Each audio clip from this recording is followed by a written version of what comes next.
بسم الله الرحمن الرحيم. الحمد لله وكفى وسلام على عباده الذين اصطفى. أما بعد فإن خير الحديث كتاب الله وخير الهدي هدي محمد صلى الله عليه وسلم وشر الأمور محدثاتها وكل محدثة بدعة وكل بدعة ضلالة وكل ضلالة في النار. عن عائشة رضي الله عنها أن النكاح في الجاهلية كان على 4 أنحاء، فنكاح منها نكاح الناس. اليوم يخطب الرجل إلى الرجل وليته أو ابنته فيصدقها ثم ينكحها. ونكاح آخر كان الرجل يقول لامرأته إذا طهرت من تمسها أرسلي إلى فلان فاستبصعي منه ويعتزلها زوجها ولا يمسها أبدا حتى يتبين حملها من ذلك الرجل الذي تستبصع منه. فإذا تبين حملها أصابها زوجها إذا أحب، وإنما يفعل ذلك رغبة في نجابة الولد. فكان هذا النكاح نكاح الاستبزاع. ونكاح آخر يجتمع الرهط ما دون 10 فيدخلون على المرأة كلهم يصيبها، فإذا حملت ووضعت ومر عليها ليال بعد أن تزع حملها أرسلت إليهم، فلم يستطع رجل أن يمتنع حتى يجتمع عندها تقول لهم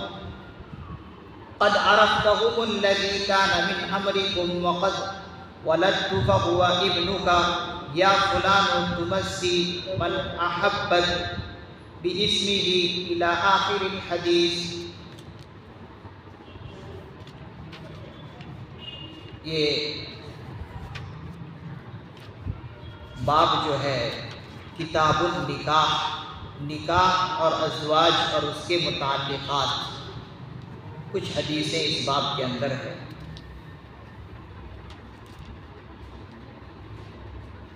اس حدیث کے اندر جو ہے محدث نظام فرماتے ہیں کہ حضور صلی اللہ علیہ وسلم کی بعثت سے پہلے، یعنی حضور علیہ السلام کے نبی بننے سے پہلے زمانۂ جاہلیت میں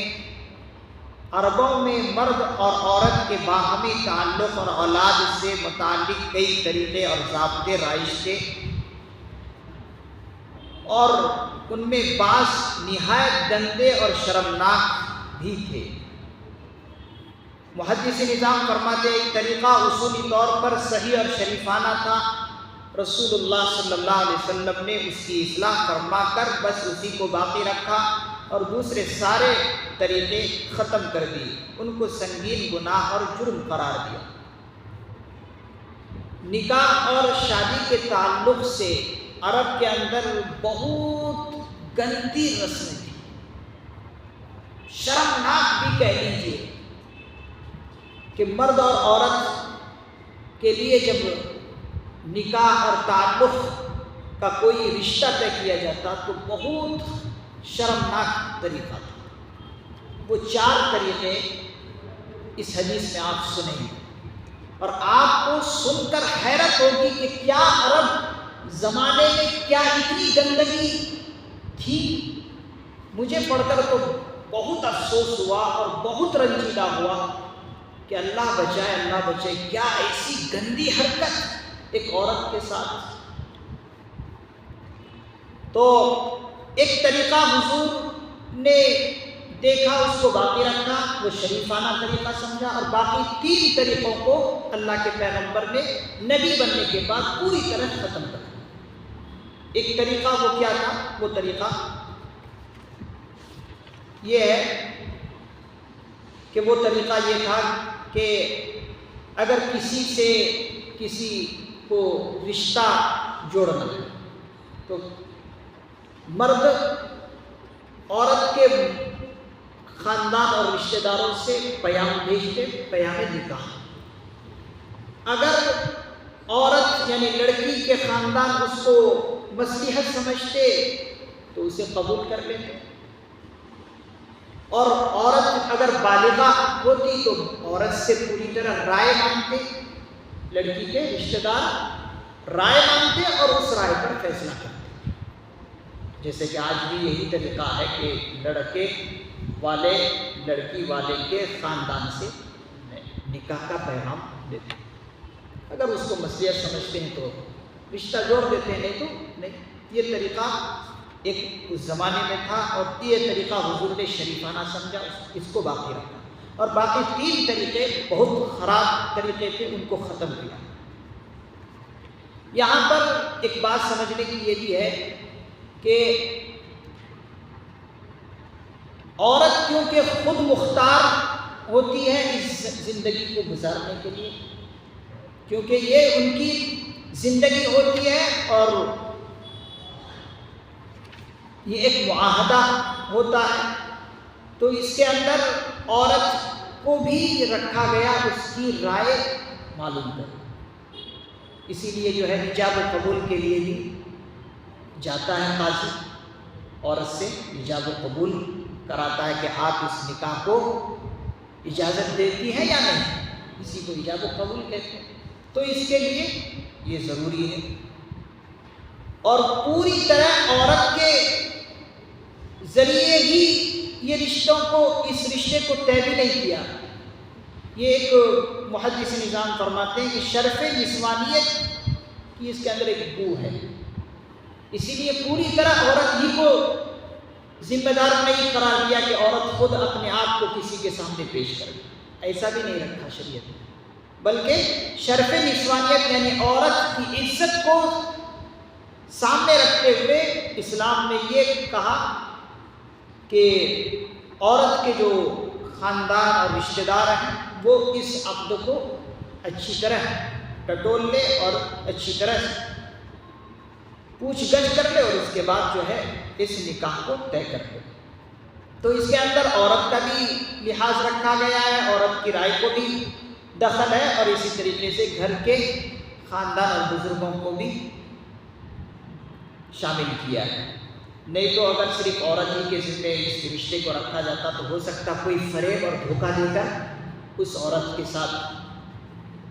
دھوکہ دھڑی کر لے اور عورت اپنے حق میں غلط فیصلہ کر لے۔ اسی لیے پوری ذمہ داری عورت کے اوپر بھی نہیں رکھا، بلکہ ان کے خاندان میں جو بزرگ ہیں، ماں باپ ہیں، ولی ہیں، ان کے بھی ذمے کچھ کام رکھا۔ اور اسی طریقے سے اس نکاح کے اندر یہ بھی رکھا کہ مرد جس عورت سے نکاح کرے ایک مرتبہ نکاح سے پہلے ایک نظر دیکھتی ہے، اس کا بھی لحاظ رکھا گیا شریعت میں۔ ایسا نہیں کہ لڑکے کو جس لڑکی سے نکاح کرنا ہے لڑکی کو دکھایا بھی نہ جائے اور ایسے رشتہ طے کر، یہ بھی نہیں، بلکہ ایک مرتبہ ایک نظر دیکھ لینا بہتر قرار دیا ہے کہ لڑکا ایک نظر دیکھ لے لڑکی کو۔ اور اسی طریقے سے ایک چیز اور بھی اس رشتے کے اندر رکھا ہے کہ جس لڑکی کے یہاں پہلے کوئی پیام نکاح کیا ہے، جب تک وہ پیام نکاح کا پیغام ختم نہ ہو جائے کوئی دوسرا رشتہ اس گھر میں لے کر نہیں جائے۔ یہ بھی اسلام کے اندر رکھا ہے۔ کہیں سے کسی کا رشتہ آیا، جب تک وہ رشتہ والے خود، اگر لڑکی والے ہیں خود یا تو ہاں کر لے یا نہ کر لے، تب تک اگر یہ فیصلہ نہ ہو کوئی دوسرا پیغام نکاح نہ لے جائے، یہ بھی رکھا گیا۔ اور اسی طریقے سے ایک اور چیز رکھی گئی کہ نکاح خفیہ طور پر نہ کرے بلکہ اعلانیہ طور پر کرے، اور اس کے لیے کچھ گواہ موجود ہو، شاہد اور گواہ بھی ہو۔ اور محدث نظام فرمایا کہ بہتر یہ ہے کہ مسجد میں، اور ساتھ ہی ساتھ نکاح کے موقع پر خطبہ بھی رکھا، اور مرد کی طرف سے عورت کے لیے مہر کا نذرانہ بھی ضروری قرار دیا۔ یہ سب نکاح کے متعلق کچھ باتیں ہیں۔ زمانے جاہلیت میں کیا طریقہ تھا؟ ایک مرد کا عورت سے جوڑ اور ملاپ پیدا کرنے کے لیے کیا طریقہ رائج تھا، وہ اس حدیث مبارکہ میں عائشہ صدیقہ رضی اللہ عنہا نے بیان کیا۔ انہوں نے بیان کیا کہ زمانہ جاہلیت میں نکاح یعنی مرد عورت کے جوڑ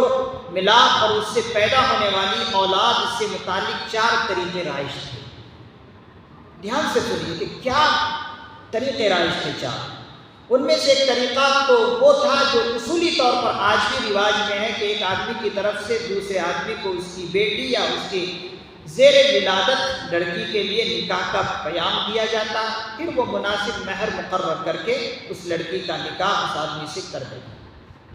یہ ایک پہلا طریقہ ہے جو کہ آج بھی چل رہا ہے۔ دوسرا طریقہ کیا تھا؟ دوسرا طریقہ یہ تھا کہ کسی آدمی کی بیوی جب حیض سے پاک ہوتی اس وقت عورت میں حاملہ ہونے کی صلاحیت زیادہ ہوتی ہے، تو وہ کسی بڑی شان والے آدمی کے بارے میں خود اپنی بیوی سے کہہ دیتا کہ تو اس آدمی کو بلا کر اس سے نیوت کر لے، یعنی اس سے تعلق قائم کر لے اور اس کی صحبت سے حمل حاصل ہونے کی کوشش کر، اور پھر وہ شوہر اپنی بیوی سے خود اس وقت تک الگ رہتا جب تک کہ اس دوسرے آدمی سے حمل قرار پاتا۔ پھر جب اس کے حمل کے آثار ظاہر ہو جاتے تو اس کے بعد یہ شوہر حسب خواہش اپنی بیوی سے صحبت کرتا، اور یہ سب کچھ اس غرض سے کرتا کہ لڑکا نجیب یعنی بڑی شان والا پیدا ہو، اور اس طریقے کو نکاح استبضاع کہا جاتا۔ دوسرا طریقہ سمجھ میں نہیں آیا؟ دوسرا طریقہ یہ تھا عرب کے اندر کہ ایک عورت کی بیوی، اس بیوی کو شوہر کیا کہتا، جب وہ بیوی ایام حیض یعنی مہینے کے جو مخصوص دن ہے اس سے پاک ہو جاتا ہے، تو بیوی کا جو مرد تھا وہ بیوی کا مرد کہتا کہ اے بیوی اب تو حیض سے پاک ہو گئی ہے، مخصوص دن تمہارے ختم ہو گئے، اب ایک ایسے آدمی سے تو ہم بستری کر جو شان والا۔ دیکھیے خود بیوی کا شوہر کہہ رہا ہے اپنی بیوی سے کہ تو ایسی مرد شان سے مل کہ جس کا کوئی علاقے میں شان ہو، عزت ہو، اس سے تو ہم بستری کر۔ اب ہم بستری کرتا، وہ عورت کسی ایسے شان والے مرد سے ملتی اور وہ مرد اس سے ہم بستری کرتا، اور جب ظاہر ہوتا کہ حمل اس عورت کو ٹک گیا تو اس وقت تک اس عورت کا حقیقی شوہر جو پہلے تھا جس نے کہا تھا وہ ملتا نہیں۔ جب ظاہر ہو جاتا اس وقت آپ اپنی خواہش کے مطابق اپنی بیوی سے ملتا، کیونکہ اب تو جب بچہ پیٹ میں ٹھہر جاتا ہے تو ٹھہرنے کے بعد اگر مرد ہم بستری کرے تو اس کا کوئی اثر نہیں پڑتا، یہ ظاہری بات ہے۔ تو اب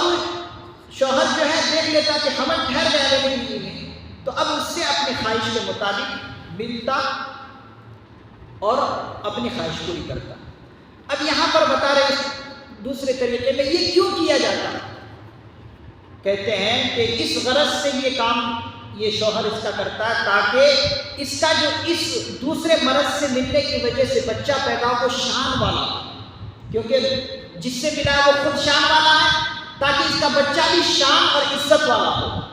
یہ طریقہ اس دور میں رائج تھا۔ آپ نے سنا کتنا گھناؤنا طریقہ ہے، شرمناک طریقہ کہ مرد خود اپنی بیوی کو کہہ رہا کہ کسی عزت دار مرد سے جا کر ملے۔ یہ دوسرا طریقہ تھا، اس کو حضور نے ہمیشہ کے لیے ختم کیا۔ تیسرا طریقہ یہ تھا، تھوڑا ٹائم زیادہ لیس ہو جائے گا شاید کہ تو 3 طریقے، ابھی 2 طریقہ ہوگا اور 2 طریقہ باقی۔ تیسرا طریقہ یہ تھا کہ چند آدمیوں کی ایک ٹولی، روایت میں رہت کا لفظ آیا جیسے کہ ابھی میں نے پڑھا، وَنِكَاحٌ آخَرُ يَجْتَمِعُ رَهْطُ۔ یہ دوسرا طریقہ یہ تھا کہ چند آدمیوں کی ایک ٹولی، روایت میں رہت کا لفظ ہے جو 10 سے کم کے لیے بولا جاتا ہے، ایک عورت کے پاس پہنچتی اور اس میں سے ہر ایک اس سے صحبت کرتا، اور یہ سب باہمی رضامندی سے ہوتا۔ پھر اگر وہ عورت حاملہ ہو جاتی اور بچہ پیدا ہوتا تو چند روز کے بعد وہ ان سب آدمیوں کو بلواتی، اور دستور کے مطابق کسی کے لیے بھی اس کی گنجائش نہ ہوتی کہ وہ نہ آئے، اس لیے سب ہی پہنچ جاتے۔ تو وہ کہتی کہ جو کچھ ہوا وہ تمہیں معلوم ہے، اور اس کے نتیجے میں میرا یہ بچہ پیدا ہوا ہے۔ پھر وہ ان میں سے جس کو چاہتی نامزد کر کے کہتی کہ اے فلانے یہ تیرا لڑکا ہے، پھر وہ لڑکا اسی کا مان لیا جاتا اور وہ آدمی انکار نہیں کر سکتا تھا۔ یہ تیسرا طریقہ، کتنا گھناؤنا طریقہ ہے کہ چند آدمی رحمت کرتے 10 آدمی سے کم، تو یہ چند آدمی ایک عورت کے پاس پہنچتے اور پہنچنے کے بعد جس عورت کے پاس پہنچے یہ سب کے سب ایک ایک کر کے ہم بستری کرتے، نعوذ باللہ من ذالک، کتنی گھناؤنی حرکت ہے یہ۔ 10 سے کم یعنی چند آدمی جا کر اس عورت سے ملتے اور وہ عورت خوشی خوشی راضی ہو کر اس سے صحبت کرتے وہ مرد اس عورت سے، اور اگر عورت حاملہ ہو گئی، ان کے ملنے کے بعد عورت جب حاملہ ہو جاتی اور بچہ بھی پیدا ہو جاتا تو یہ عورت خود ان 10 آدمیوں میں سے ہر ایک کو بلاتی اور وہ 10 کے 10 آدمی آنا بھی ضروری ہوتا، وہ پہنچ بھی جاتے، اور اس کے بعد یہ عورت ان 10 میں سے جس کو چاہتی کہہ دیتی کہ دیکھ تیرے ساتھ میرے ساتھ کیا ہوا تم سب کو معلوم ہے، وہ سب کہتے کہ ہاں معلوم۔ اب یہ عورت اپنی خوشی سے جس مرد کو چنتی وہ چن لیتی اور کہہ دیتی کہ یہ تیرا لڑکا ہے اور میں تیری۔ کتنی خطرناک بات، کتنی شرمناک بات کہ ایک عورت کے ساتھ یہ کھلواڑ، اور وہ عورت بھی خوشی خوشی یہ کام کروا رہی۔ یہ تیسرا طریقہ۔ کب حضور کے نبی بننے سے پہلے، یعنی حضور موجود ہیں، 40 سال کے بعد ہی تو نبی بنے ہیں حضور، تو یہ طریقے رائج تھے، یہ تیسرا طریقہ تھا۔ کتنا شرمناک طریقہ کہ ایک عورت کے ساتھ 10 آدمی مل کر یہ گناؤنی حرکت، یہ تیسرا طریقہ تھا۔ اور چوتھا طریقہ اور بھی خطرناک، چوتھا طریقہ یہ تھا کہ ایک عورت سے بہت سے لوگوں کا جنسی تعلق ہوتا، کسی کے لیے کوئی روک ٹوک نہ ہوتی، یہ پیشاور رنڈیاں ہوتی تھی، ان کے گھروں کے دروازوں پر بطور علامت ایک نشان نصب ہوتا تھا، جو کوئی بھی چاہتا ان کے پاس پہنچ جاتا، تو جب ان میں سے کسی کو حمل رہ جاتا اور پھر بچہ پیدا ہوتا تو اس سے تعلق رکھنے والے یہ سب لوگ جمع ہو جاتے اور قیافہ شناسی کے ماہرین بلائے جاتے، پھر وہ اپنی قیافہ شناسی سے اس بچے کو جس کے نطفے سے سمجھتے اسی کا لڑکا قرار دے دیتے، اور بس وہ اس سے چپک جاتا اور اسی کا بیٹا کہا جاتا، وہ اس سے انکار نہیں کر سکتا تھا۔ کتنی گھناؤنی حرکت ہے یہ کہ ایک عورت سے بہت سارے لوگوں کا جنسی تعلق ہوتا، یعنی ایک عورت ہے، اب وہ بازاری ہے، اب بازاری عورت کے تو ایک نہیں ہوتے، کئی ہوتے، تو کہتے ہیں کہ یہ عورت ایسی تھی کہ بے روک ٹوک کے کوئی بھی آدمی اس کے پاس آ جاتا، اور انتہا درجے کی گھناؤنی حرکت یہ ہے کہ اس عورت کے گھر کے دروازے پر علامت اور نشانی ہوتی تھی کہ یہ رنڈی ہے، اس کے پاس کوئی بھی آ سکتا ہے۔ دیکھیں کوئی پیسوں کا بھی تعلق نہیں ہے، بغیر پیسوں کی بات یہاں پر ہو رہی ہے، تو دیکھیے کہ اس عورت کے دروازے پر نشانی اور علامت بھی لٹکائی جاتی کہ یہ فلاں عورت ہے، اس کے پاس کوئی بھی آؤ اور ملو۔ اب کوئی بھی آتا اور ملتا، ہم بستری کرتا، اور جب ہم بستری کے نتیجے میں حمل ٹھہرتا اور بچہ پیدا ہوتا، اب کیا کرتے ہیں؟ سارے کے سارے لوگ جمع ہو جاتے، جو اس عورت سے ملا ہے سب لوگ جمع ہو جاتے، اور جمع ہونے کے بعد ایک قیافہ شناس جو ہاتھوں کی لکیریں دیکھ کر بتا دیتا کہ فلاں تمہارے ساتھ یہ ہونے والا ہے، یہ ہونے والا ہے، نعوذ باللہ۔ یہ سب ہونے والا کچھ نہیں ہے، یہ اندازے سے اٹکل پچو کے یہ لوگ کام کرتے ہیں پیسہ لوٹنے کے لیے۔ تو ایسے آدمیوں کو بلایا جاتا، ایسے آدمی کو بلایا جاتا جو ماہرین ہوتا ہے اس میں، تو یہ جس کو اٹکل پچو سے کہہ دیتا کہ یہ لڑکا جو ہے تمہارا ہے، تمہارے نطفے سے پیدا ہوا ہے، لہذا تم جو ہے اس عورت کا شوہر بن جاؤ اور یہ لڑکا آج سے تمہارا ہوگا۔ کتنی گھناؤنی حرکت ہے، کتنی شرمناک حرکت ہے۔ اما عائشہ صدیقہ رضی اللہ عنہا نے زمانے جاہلیت کے یہ سب طریقے بیان کرنے کے بعد فرمایا پھر جب حضرت محمد صلی اللہ علیہ وسلم کی طرف سے دین حق کے ساتھ مبعوث ہوئے تو آپ نے جاہلیت کے ان سب شرمناک اور حیاساز مروج طریقوں کو یکسر مٹا دیا اور نکاح اور شادی کا بس وہی پاکیزہ طریقہ رہ گیا جو اب جاری ہے۔ اب یہاں سے ہم اندازہ لگا سکتے ہیں کہ حضور کی بعثت سے پہلے عرب کی کیسی گندگی والی زندگی تھی۔ اب اللہ کے پیغمبر صلی اللہ علیہ وسلم کا ہم پر مبعوث ہو کر آنا اور ہمیں ان کی امت میں یہ پاکیزہ طریقہ نکاح اور شادی کا ملنا کتنا اہم انعام ہے، ہم ان 4 طریقوں سے اندازہ لگا سکتے ہیں۔ تو اللہ نے ہمیں حضور کی امت میں پیدا فرمایا اور حضور کے ذریعے سے بے پناہ انعامات ہمیں عطا فرمائے، اور وہ بھی نکاح اور شادی کا ایسا طریقہ جو فطرت اور حکمت کے بالکل تقاضے کے مطابق ہے، وہ طریقہ حضور کے ذریعے سے ہمیں ملا۔ لہٰذا حضور کے لیے دل سے یہاں کہیں کیسے بھی دعا نکلے گی، اسی لیے سب حضرات حضور کے لیے درود پاک پڑھیں۔ اللہم صلی علی سیدنا محمد وعلی آل سیدنا محمد وبارک وسلم۔ اللہ تعالیٰ سے دعا ہے کہ اللہ تعالیٰ ہمیں حضور کے اس پاکیزہ طریقے کو اپنانے کی توفیق نصیب فرمائے، اور ان تمام گندے طریقوں سے ہمیں اور امت مسلمہ کی ایک ایک فرد کو دور رہنے کی اللہ تعالیٰ توفیق نصیب فرمائے۔ آمین۔ سبحان اللہ و بحمدہ، سبحانک اللہم و بحمدک۔